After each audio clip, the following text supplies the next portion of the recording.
అమ్మా చందనమే పూసిన ఒళ్ళు చూడు, అమ్మా పున్నమి పుట్టిల్లు ఆ కళ్ళు చూడు, అమ్మా ముక్కోటి మెరుపులా మోము చూడు, అమ్మమ్మ ముగ్గురమ్మల మూల పుటమ్మ అమ్మా నిప్పుల్ని తొక్కిన నడక చూడు, అమ్మా దిక్కుల్ని దాటిన కీర్తి చూడు, 1000 సూర్యుళ్ళై మెరిసిన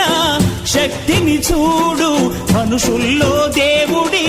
భక్తుని చూడు.